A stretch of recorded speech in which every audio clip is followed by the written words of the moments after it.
आज का वीडियो आप लोगों के लिए बहुत ज्ञानपूर्वक होगा दोस्तों। बस आप स्किप मत करना।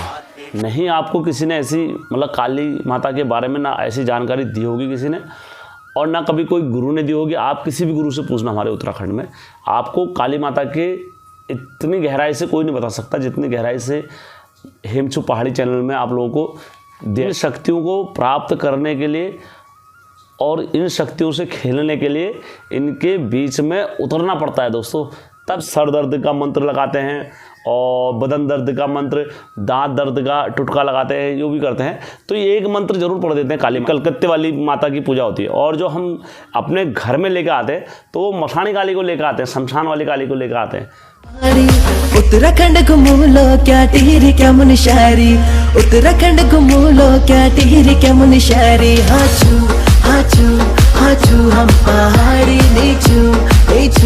जय महाकाल, हर हर महादेव। महादेव सभी की रक्षा करे, सभी पर अपना आशीर्वाद हमेशा बनाए रखे। तो दोस्तों, जो मैं आज जो कहानी लेकर आ रहा हूँ आप लोगों के बीच में, अब ये सीरीज़ लेकर आऊँगा। दरअसल मैं काली माता की सीरीज़ लेकर आऊँगा, एक के बाद एक आपको कहानियाँ काली माता की इसमें आएगी। तो दोस्तों, यह मेरा तीसरा वीडियो आ रहा है काली माता पे, और जिसने नहीं देखा होगा तो मैंने सबसे पहले धारी देवी के बारे में बनाया था, भूकाल की काली का माता रानी के बारे में बताया था। अब मैं काली माता के बारे में आप लोगों को बताने जा रहा हूँ। तो दोस्तों, इसमें सबसे पहले तो भाइयों, जिन जिन भाइयों ने मुझे सपोर्ट करा, लगातार मेरे साथ बने रहें, और यदि आप मेरे चैनल पर पहली बार हो तो मैं आप लोगों को अपना सेल्फ इंट्रोडक्शन देता हूं। मेरा नाम हेमचंद है, और मैं आप लोगों के माध्यम से जो मुझे सच्ची घटनाएं आती हैं और आध्यात्मिक जो कहानियां हैं हमारी बुजुर्गों के द्वारा बनाई हुई, तो मैं वो आप लोगों को सुनाता हूँ अपने चैनल के माध्यम से। और यदि आप लोगों को लगता है कि यार हाँ ये अच्छा कार्य है और हेम भाई एक अच्छा कार्य कर रहे हैं, तो आप मेरे चैनल को लाइक, सब्सक्राइब और शेयर ज़रूर कर सकते हैं, क्योंकि इससे हमारा क्या होगा, एक कदम आप हमारे साथ चलोगे तो इससे दोस्तों हमारी संस्कृति को और बढ़ावा मिलता है। और यदि आप मेरे चैनल को इधर उधर भेजते हो अपने माध्यम से, ज़्यादा सपोर्ट मिलता है। और मैं उन सभी भाइयों का दिल से हमेशा आप लोगों का आभारी रहूँगा कि आप लोगों के माध्यम से ही मेरे चैनल इतना बड़ा है, और आप लोगों ने मेरे साथ शुरू से सपोर्ट करा हुआ है। जिन लोगों ने, मैं उनका कोटि कोटि धन्यवाद करता हूँ। और जो सब्सक्राइबर मेरे लगातार अपने कमेंट मेरे को वीडियो में देते हैं और लगातार अपने विचार मेरे को देते हैं, मैं उनका कोटि कोटि धन्यवाद करता हूँ। जब मैं इतनी मेहनत करता हूँ तो दोस्तों, अपने इष्ट देवी और माता की एक बार जयकारा सभी लोग लगाते हैं। दोस्तों, बोलो काली माता की जय। आज का वीडियो आप लोगों के लिए बहुत ज्ञानपूर्वक होगा दोस्तों। बस आप स्किप मत करना। नहीं आपको किसी ने ऐसी काली माता के बारे में ना ऐसी जानकारी दी होगी किसी ने, और ना कभी कोई गुरु ने दी होगी। आप किसी भी गुरु से पूछना हमारे उत्तराखंड में, आपको काली माता के इतनी गहराई से कोई नहीं बता सकता जितनी गहराई से हेमचू पहाड़ी चैनल में आप लोगों को दिया जाएगा। क्योंकि इन शक्तियों को प्राप्त करने के लिए और इन शक्तियों से खेलने के लिए इनके बीच में उतरना पड़ता है दोस्तों। तब जाके ये शक्तियाँ और ये ज्ञान अर्जित होता है माता रानी की कृपा से। नहीं तो कोई भी इन शक्तियों को अर्जित नहीं करा जा सकता। ऐसे लोगों को काली माता के संपूर्ण ज्ञान की पूरी जानकारी दूंगा कि काली माता कैसी काली माता होती, क्या रूप होता है। तो वो आप जब पूरा वीडियो देखोगे, क्योंकि अभी सीरीज आएगी, तो आप नहीं तो अगर ये वीडियो नहीं देखोगे तो आप सीरीज में गड़बड़ा जाओगे और खाली एक मनोवैज्ञानिकता लेके फिर वो चलते रहोगे कि यार ऐसे वैसे। क्योंकि आज के टाइम में अनेकों यूट्यूबर होते हैं, कोई बोल देता है कि काली कोई होती नहीं है और काली माता खाली एक हमारा वहम है या काल रात्रि है, और कुछ लोग अलग अलग विचारधारा से अपने अपने तथ्य देने लग जाते हैं। मैं आपको प्रमाण दे दूंगा कि जो हमारे ऋषि थे, मार्कंडे ऋषि, वो माता के अनंत भक्त थे माता रानी के, और आज भी जीवित है। बताया जाता है आज भी जीवित है।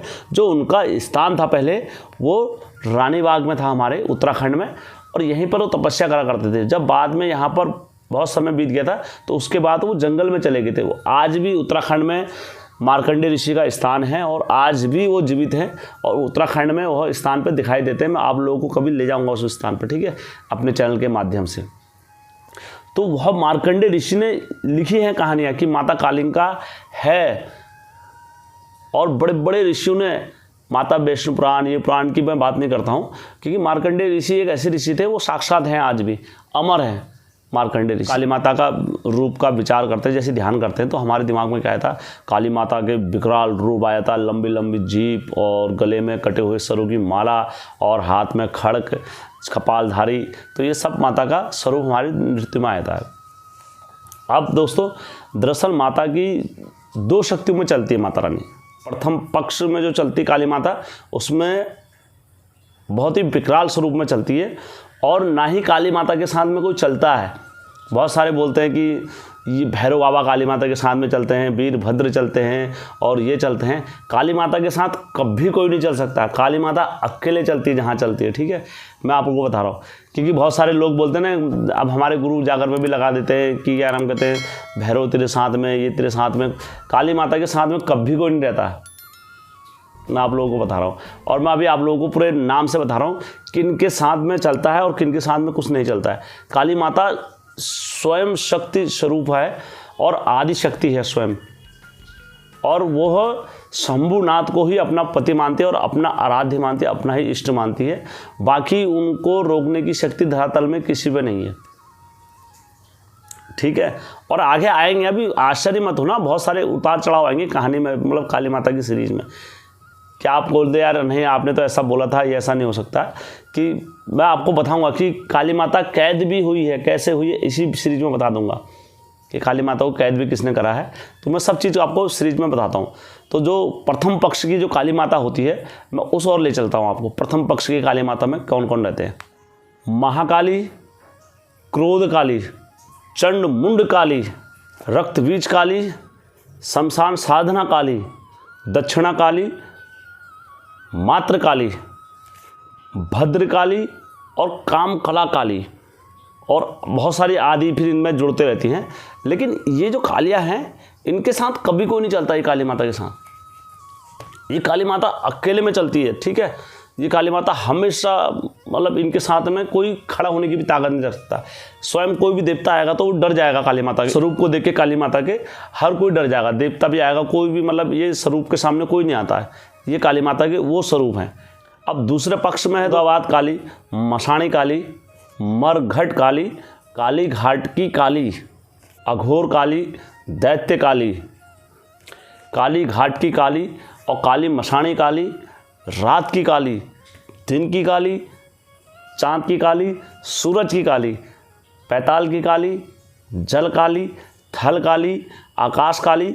तो यह काली के स्वरूप है। बहुत आदि, मतलब जितने नाम लेते जाओगे फिर काली के नाम जड़ते जाते हैं। अब ये काली माता के साथ क्या होता है, सब चलते हैं। इनके साथ भैरव भी चलेंगे, सिद्ध योगी भी चलेंगे और पैगंबर भी चलेंगे, वीर भी चलेंगे, सब यानी काली माता के साथ चलते हैं, क्योंकि ये सिद्ध कालियाँ होती हैं, ठीक है। तो मैं आप लोगों को पहले पक्ष की काली के बारे में बताता हूँ। सबसे प्रथम पक्ष की जो काली माता आती है वो किस टाइप से आती है?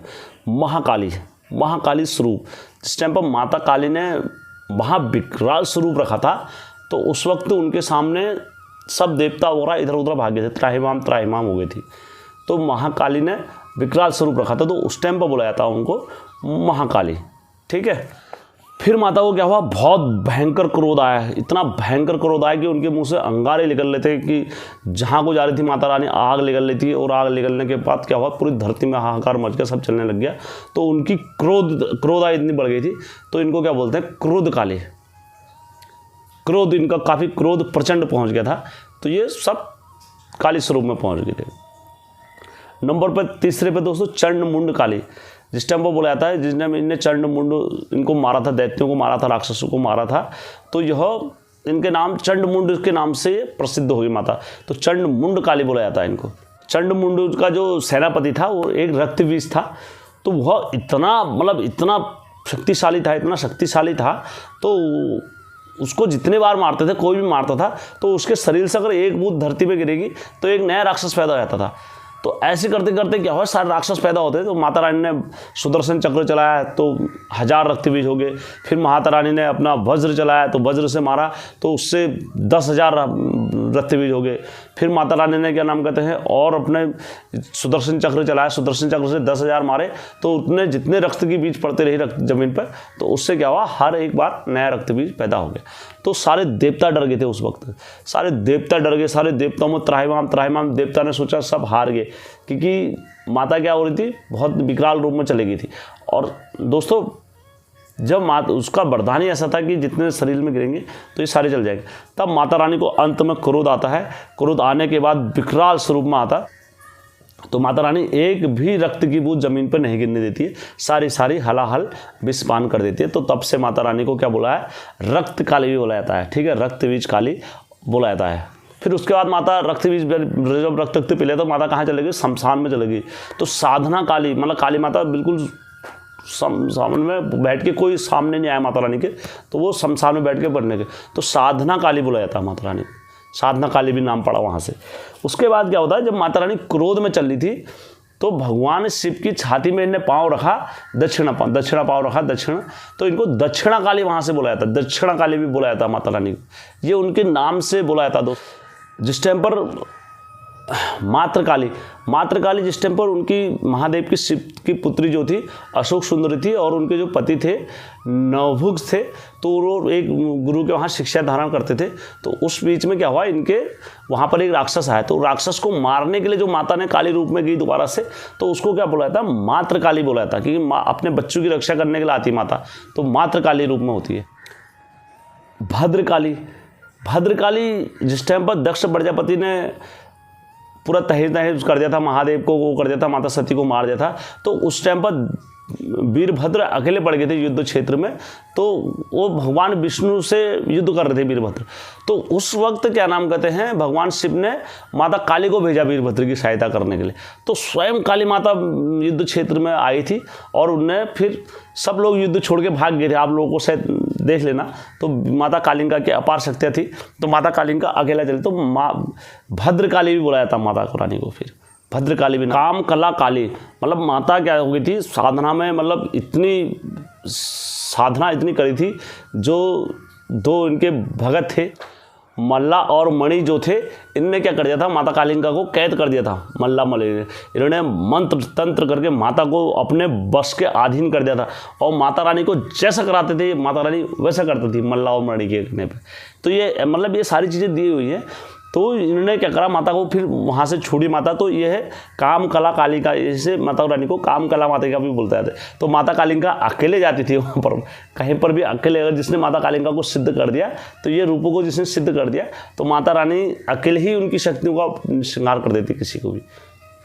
भद्रकाली मतलब इसमें भैरव भगवान की मदद के लिए जब काली माता आई थी, तो उनको वीरभद्र काली बुलाया था, और काशी में विराजमान हुए थे तो माता रानी। तो उनके ये स्वरूप है। अब ये जो स्वरूप हैं, इसमें माता रानी के साथ कोई नहीं चलता है। आप बोल दोगे जिस टाइम पर माता रानी ने सबका सर काटा, तो उस टाइम पर कहाँ था भैरव? कहीं भैरव नहीं था। जब वीरभद्र जब अकेले में युद्ध लड़ रहे थे, माता रानी उनकी सहायता के लिए गई, तो अकेले गई थी, कोई साथ में नहीं आया था माता रानी के, ठीक है। तो माता रानी जिस टाइम घर से अपना विकराल रूप लेके निकली थी क्रोध में, तो उस टाइम पर उनके साथ कोई देवता नहीं चला, वो अकेले उस स्वरूप में चली माता रानी। तो ये माता रानी के स्वरूपों के साथ कोई नहीं चलता है, ठीक है। ये माता रानी इन स्वरूपों में अकेले चलती है, और अकेले ही युद्ध क्षेत्र में निकल जाती है माता रानी। तो दोस्तों ये तो माता रानी का अगला स्वरूप हो गया। अब दोस्तों दूसरा स्वरूप जो आएगा माता रानी का, मैं उसमें बताता हूँ। जो माता रानी की जो दूसरे स्वरूप में होता है दोस्तों, मैंने आप लोगों को बताया है, नाम देख लेना उसमें सारे। तो माता काल रात्रि हो गई, दिन की रात्रि, दिन की उजाले की काली, रात की काली, पैताल की काली, आकाश की काली, भूर काली, जशी काली। तो ये सारी माता के क्या होते हैं, 360 मतलब योगिनी स्वरूप होते हैं। तो यह क्या होते हैं, माता रानी के, जिनने माता रानी के शक्ति पूजा आराधना वगैरह जो भी करे होते हैं। जैसे हम अपना इष्ट देव जिसको मान लेते हैं, जैसे महादेव को मान लेते हैं, कोई जोगी महादेव को अपना इष्ट देव आराध्य देव मान लेते हैं, तो वह महादेव के ही जैसा दिखना पसंद करते हैं। जैसे हम किसी को अपना एक्टर मनपसंद हीरोइन मान लेते हैं, या मनपसंद हीरो मान लेते हैं, हम उनके जैसा ही दिखना पसंद करते हैं कि यार हम उसके जैसे दिखेंगे और उनके जैसे लगेंगे, उनके जैसा ये करेंगे। तो वैसे क्या होता है, ये स्वरूप भी होता है माता रानी के। जो भगत होते हैं माता रानी के, जो भगत योगिनियाँ भगत होती है, तो यह माता रानी को सिद्ध कर लेती हैं, तो ये उनसे शक्तियाँ प्राप्त कर लेती हैं। तो यह फिर माता रानी का एक चौकी चलाने लग जाती हैं। ये माता रानी नहीं है, मैं आपको पहले बता रहा हूँ। ये क्या होता है, माता रानी की चौकियाँ चला रही हैं, जिनके साथ भैरव चलेगा, जिनके साथ कलवा चलेगा, जिनके साथ सिद्ध योगी चलेंगे, तो माता कालिका के क्या होता है, योगिनी स्वरूप होता है, योगिनी स्वरूप होता है। तो उनके साथ ये सब चलते हैं। माता रानी इनके स्वरूप में नाचेगी भी, इनके स्वरूप में सब कुछ करेगी। तो ये 360 योगिना इनके रूप होते हैं। तो ठीक उसी प्रकार मैं आप लोगों को बताता हूँ। जैसे आज शायद आप लोगों को मेरे बात पर विश्वास आए नहीं आए, हमारे उत्तराखंड की किताबें आप जितनी भी पढ़ के देखोगे, हमारी मतलब ये जो शास्त्रों की वगैरह है, तो उसमें दिया हुआ है स्पष्ट कि 52 प्रकार के कितने होते हैं, 52 प्रकार के वीर होते हैं। ठीक है, अब कोई 5200 बोल देता है, लेकिन जो सिद्ध वीर होते हैं वो 52 ही होते हैं। ठीक है, उसके बाद क्या होता है, 52 भैरव होते हैं, 80 मशान होते हैं। ठीक है, वैसे तो मशान लाखों होते हैं, लेकिन सिद्ध मशान किनको बोलते हैं, जिन्होंने सिद्ध करी होती है, जिन्हें गुरु दक्षिणा ली होती है, तो वो सिद्ध 80 ही होते हैं। और 56 प्रकार के क्या होते हैं, कलवे होते हैं। जैसे जल कलवा, आकाश का कलवा, पैताल का कलवा, भूरी कलवा, जल कलवा, रोटी कलवा, छल कलवा, झूप रूप कलवा, दिन का कलवा, रात का कलवा, इस टाइप से कलवे के नाम होते हैं 56 प्रकार के। ये सिद्ध कलवा होते हैं। इनको ये मतलब ऐसे होते हैं, सिद्ध योगी के रूप में चलते हैं अपने। और बाकी तो कलवे कितने प्रकार के होते हैं, कितने होते हैं नहीं होते हैं, लेकिन ये जो चलते हैं ये सब अलग अलग दिशाओं में चलते हैं। और ये कितने प्रकार के होते हैं, 56 प्रकार के होते हैं। अब शिक्षा तो हर कोई ले लेता है, दीक्षा सब लेते हैं, लेकिन जो मेन मुख्य रूप में आते हैं ये होते हैं। क्या बोला जाता है, जो मंत्र वो बोला जाता है, हमारे जो उत्तराखंड के जो मंत्र वो बोला जाता है, उत्तराखंड के जो गुरु जब जाकर लगाते हैं तो किस टाइप से लगाते हैं, 52 वीरों को आदेश हो, 52 कलवों को हमारा आदेश स्वीकार हो, 80 मशाना को हमारा आदेश स्वीकार हो, फिर काताल की काले रात्रि को, फिर पैताल की जाली को, फिर 5256 कलवों को हमारा आदेश स्वीकार हो। तो इस टाइप से ये गुरु हमारे क्या करते हैं, इनको आदेश भेजते हैं हमारे। तो यह क्या होते हैं, ये सिद्ध हो गए। तो उसी प्रकार क्या होता है, माता कालिका के क्या चलते हैं, स्वरूप चलते हैं। चौकियाँ जो लगती है, जो चौकी लगाती है, कभी माता रानी कभी चौकी नहीं लगाती है। जो काली माता होती है, आप देख लेना जाओ। और जो रियलिटी में जो काली माता आई है, तो वो जो मुख्य मंदिर जो बोला जाता है काली माता के, वो कलकत्ता में बोला जाता है। कलकत्ता में जहाँ पर माता सती के पाँव के उंगली के वो गिरे थे, तो वहाँ पर माता रानी काली रूप में विराजमान हुई थी, साक्षात रूप में काली माता। तो कल आपने हमारे उत्तराखंड के, शायद आपको पता होगा नहीं होगा, ये मंत्र बड़ा प्रसिद्ध मंत्र है। अगर आप किसी के मुख से सुन लोगे, जो पुराने पूर्वज होगा, जो बुढ़ा पूर्वज होगा, जो भी होगा, तो जैसे सर दर्द का मंत्र लगाते हैं, और बदन दर्द का मंत्र, दांत दर्द का टुटका लगाते हैं, जो भी करते हैं, तो ये एक मंत्र जरूर पढ़ देते हैं काली माता का, काली काली कलकत्ते वाली, बर्मा की पुत्र इंद्र की शाली। तो जैसे ये मंत्र पढ़ता है तो वो आधे दूर, मतलब ये मंत्र पढ़ने से ही दूर हो जाते हैं दोस्तों रोग। तो ऐसी काली माता की शक्तियाँ विराजमान हैं आज भी हमारे उत्तराखंड में। तो यह जो जितनी भी शक्तियाँ और जो स्वरूप जो चलते हैं काली माता के, ये किस रूप में चलते हैं मैंने आप लोगों को बता दिया। तो दोस्तों काली माता आज भी साक्षात अपने भक्तों की रक्षा करती है, और हर क्षेत्र में अपने भक्तों के लिए साक्षात खड़ी है, लेकर आते हैं। जैसे हमने बोल दिया यार कि हम काली माता को अपने घर में मंदिर लेकर आएंगे। हमारे जो घर में जो पूजा होगी, जो मंदिर में जो पूजा होती है, कलकत्ते वाली माता की पूजा होती है, और जो हम अपने घर में लेकर आते हैं तो वो मशानी काली को लेकर आते हैं, शमशान वाली काली को लेकर आते हैं, क्योंकि वो श्रृंगारक होती है सबकी। तो हम किसको लेकर आएंगे, मशानी काली को लेकर आएंगे घर में। जो भी नाचती, जो पूजा चौकी वगैरह करती है, वो मशानी काली करती है। काली माता कभी नहीं करती है इन सारी चीज़ों से। काली माता एक अपने आप में शक्ति स्वरूप है, और ना ही वो कभी नाचती है, ना ही कभी वो विकराल करती है माता। तो मैंने अपने दोस्तों विवेक और बुद्धि और ज्ञान के माध्यम से आप लोगों को यह कहानी देने की पूरा प्रयास करा है। इसमें कहीं पर भी टूटी रह गई होगी तो मैं क्षमा चाहूँगा। और अगली सीरीज अब लेकर आऊँगा पार्ट 2 इसमें, कि माता कालिका उत्तराखंड में कैसे आई और कैसे स्थापित हुई उत्तराखंड में, तो कौन लेकर आया, क्या लेकर आया, तो मैं इसमें अगली सीरीज आपको दूंगा दोस्तों। ठीक है, तो कल मेरा दूसरा पार्ट आएगा। यदि आप लोगों को जानकारी अच्छी लगी होगी तो मेरे वीडियो को शेयर करना, लाइक करना और सब्सक्राइब करना, और माता रानी के भगत जितने भी हैं तो एक बार जय कालिका माता जरूर बोलना दोस्तों। ठीक है दोस्तों, धन्यवाद।